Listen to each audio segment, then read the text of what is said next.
Okay, we're back, and here's step 12. Pages 89 to 103.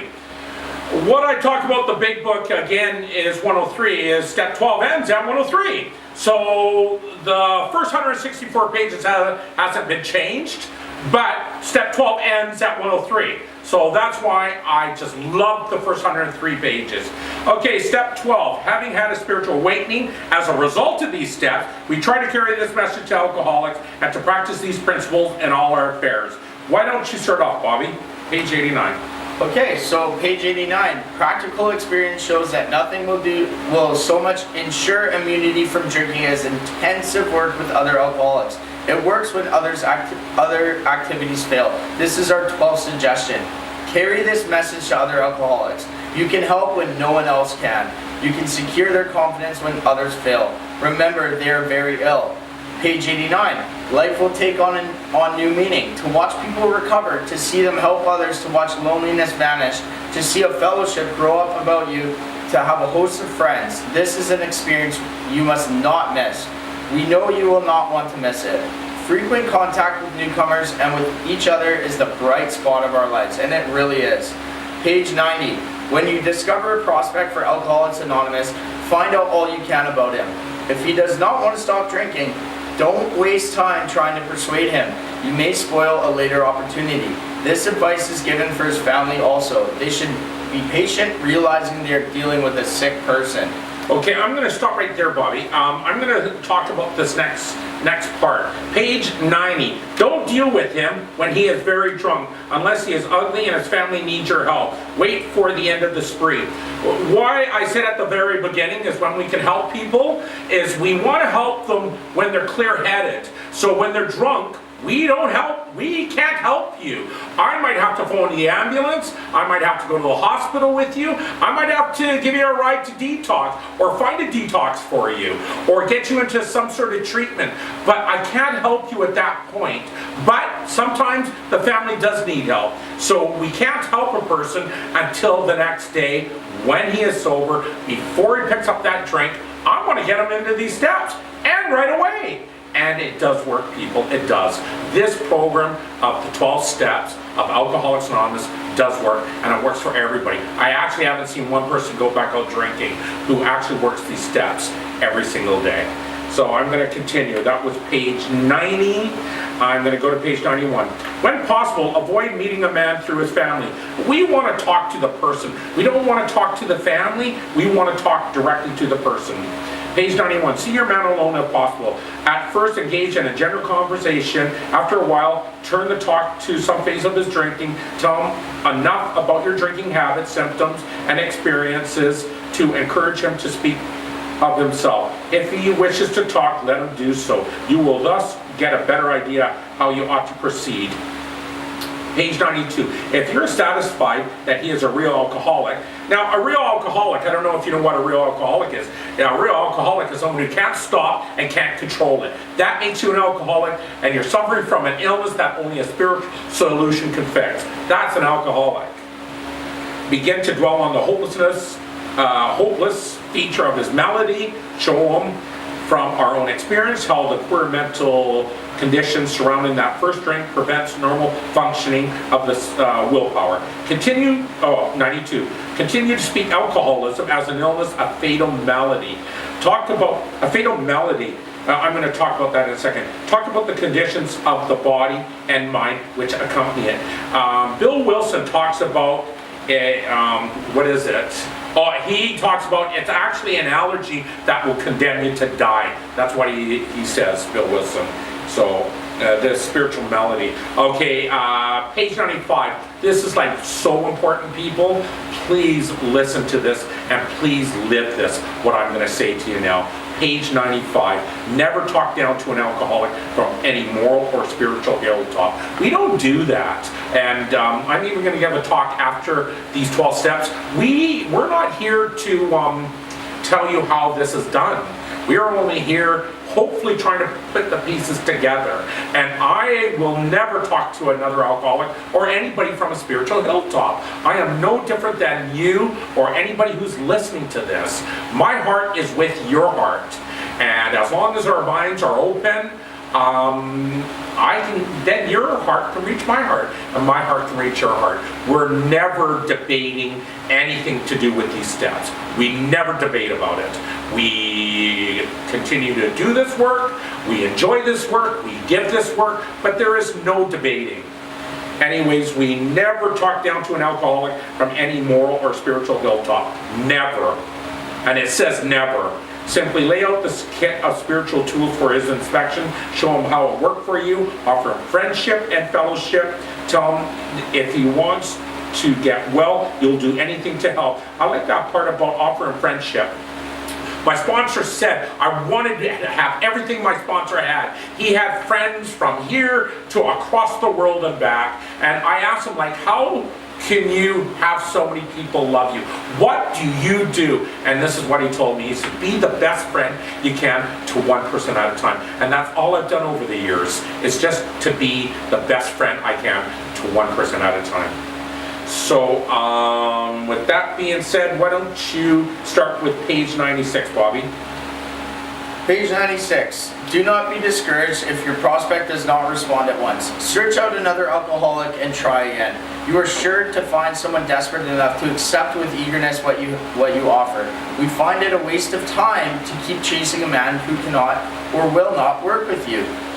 If you leave such a person alone, he may soon become convinced that he cannot recover by himself. To spend too much time on any one situation is to deny some other alcoholic an opportunity to live and be happy. So don't waste your time. Say Ron was reaching out to me for help, and you know what? He really just was screwing around and didn't want to do anything. He didn't want to do the steps, and he wasn't doing anything. And then I've got somebody else who's trying to reach out to me and really wants to get into this work, and they just don't want to live this way, right? And I want to walk this with you. So I need to help the people that want it, right? Exactly. And we all need to help the people that want it. And that's how this works, because if I keep wasting my time with Ron who doesn't want to do it, what benefit is that going to do for anybody? It doesn't, right? And not even his own benefit. It's not good. Exactly. Okay, so page 97, I love this part. Never avoid these responsibilities. Be sure you are doing the right thing if you assume them.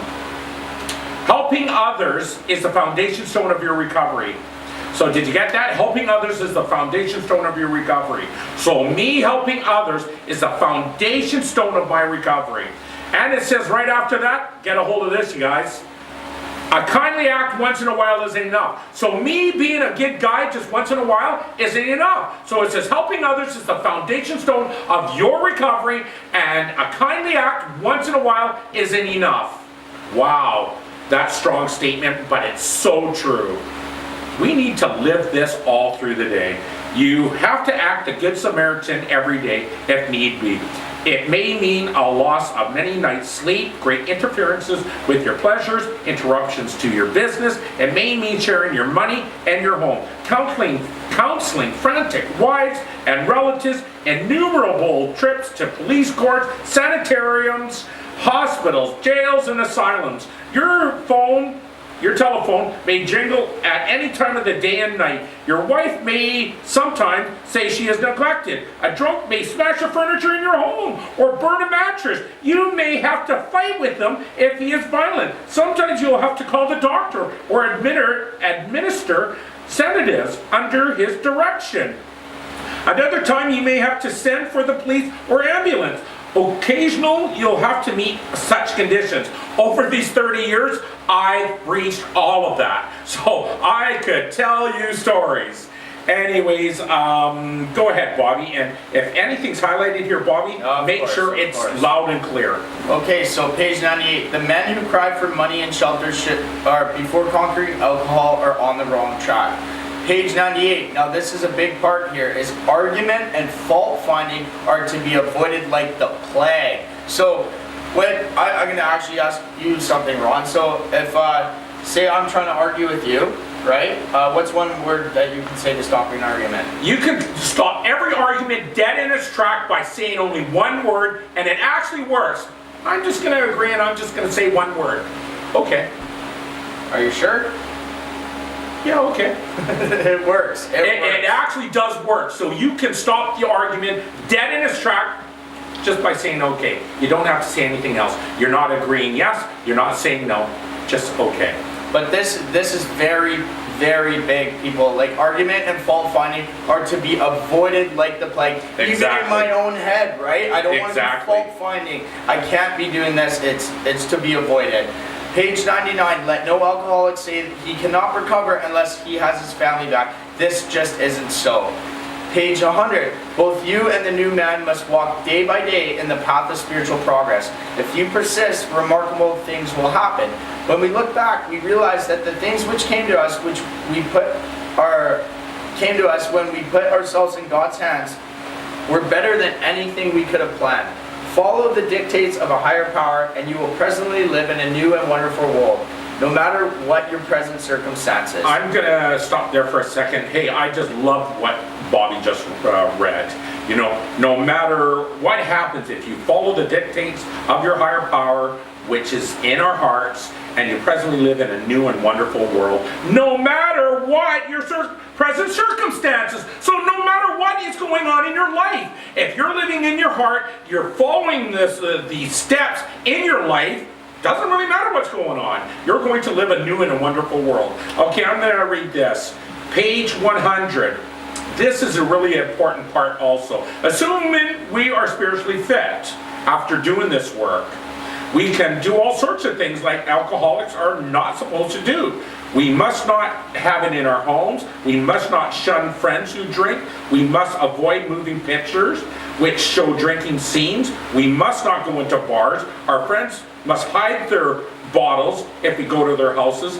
We mustn't think or be reminded about alcohol at all. Our experiences show us that this is not necessarily so. We meet these conditions every day. An alcoholic who cannot meet them still has an alcoholic mind. There's something matter with his spiritual status. Now that being said, is we have recovered from alcoholism by doing these 12 steps. So we are a recovered alcoholic. It tells me that at the very beginning of the steps. I don't go to meetings and say, hey, I'm Ron, I'm a recovered alcoholic. I don't do that. I don't want to place myself any different than anybody pretty much in those rooms to think that I'm any better than anybody else. But let's get this very clear. The big book does say we're recovered alcoholics. And once you have done the 12 steps, we are recovered. We are recovered only from a hopelessly state of mind and body. So this being said, I still don't, I go to bars, I can go and have it in our house and have alcohol there. I don't really like seeing it there, but you know what? I can live with it or live without it being there. I just live my day as it's not even there, or like I'm going to recoil from it like a hot flame. I just don't like having it around. I see it every day. And it doesn't bother me, but I'd rather not have it around. Okay, that being said, page 101. So our rule is never to avoid a place where there is drinking. If we have a legitimate reason for being there, I'm glad I'm reading this, that includes bars, nightclubs, dances, receptions, weddings, even plain ordinary whoopee parties. To a person who has experience, who's had experience with an alcoholic, this seemed like to be a tempting providence, but it is not. Page 101. You will note that we made an important qualification, therefore ask yourself on each occasion, have I any good social, business, or personal reason for going there? Or am I expecting to steal a little vicarious pleasure from the atmosphere of such places? If you answer to these questions satisfactorily, you have no apprehension. Go or stay away, whichever is the best. But be sure that you're on solid spiritual ground before you start, and that your motive in going is thoroughly good. Do not think of what you can get out of the occasion. Think about what you can bring to it. But if you're shaky, you better be working with another alcoholic instead. That being said, is am I going to go to a bar to go play pool? Like, really? Am I? The answer is no. I'm going to go to a pool hall. Like, I'm asking myself spiritually, like anything I pretty much do today, I'm asking myself spiritually, where I'm going to go and what am I going to do. So I'm not going to a bar to go play pool. I'm going to a pool hall. So am I going to a wedding where there's drinking and stuff? Of course I am, and it's going to be fine. Remember, we are recovering from a hopelessly state of mind and body. So that means I can go anywhere, I can do anything, even if there's drinking around. But I'm not going to put myself in positions that kind of hurt me either, right? So I'm not. So with that being said, we're almost at the end right here. And we're getting to the couple more things here. Page 102. Your job now. This is your job. We got a job in Alcoholics Anonymous, so we only got a few more minutes here. Your job now is to be at a place where you may be a maximum helpfulness to others. So never hesitate to go anywhere if you can be helpful. You should never hesitate to visit the most sordid spot on earth on such an errand. Keep on the firing line of life with these motives, and God will keep you unharmed. And I just want to add something there. Yeah. So it says that this is our job now. So if I'm going to a meeting and I hear that there's a newcomer or whatever, it is not actually their job to come up to me and ask for help, right? Exactly. It's my job to go to them and offer them help. Say, hey, you know what? Like, you don't have to live this way anymore. And I'd like to be your friend, and I'll walk with you the whole way. It is my job to take them through the steps. I can get their number and I can call them, because I'll tell you the truth, maybe the next day they're going to be stuck right in the problem again in their head. Are they going to call me? Who knows, right? Probably not. But it's my job to actually go out to those newcomers. And that's that. That's all love I'm it. gonna say. Yeah, hey, I love it, and that is our job. Our job now is to be at a place where we be a maximum helpfulness to others. Page 103, after all, our problems were of our own making, bottles were only a symbol. Besides, we had to stop fighting everything or anybody. We have to. Even ourselves. Even ourselves. And that brings us to the end of step 12. At the bottom here, I have the 3 legacies, and that's the triangle here with the circle. The 3 legacies is unity, recovery, and service, and it's surrounded by God. We don't have this trademark anymore, but when we see it, we know that it's a member of Alcoholics Anonymous. And here's my website again, rightonron.com or loveandservice.ca. Also, I just added this to the bottom of the sheet here. We are only done and finished these 12 steps when we can explain all 12 steps to the person who taught us, who taught you, and we are taking others through the steps. Only then we have completed the 12 steps successfully.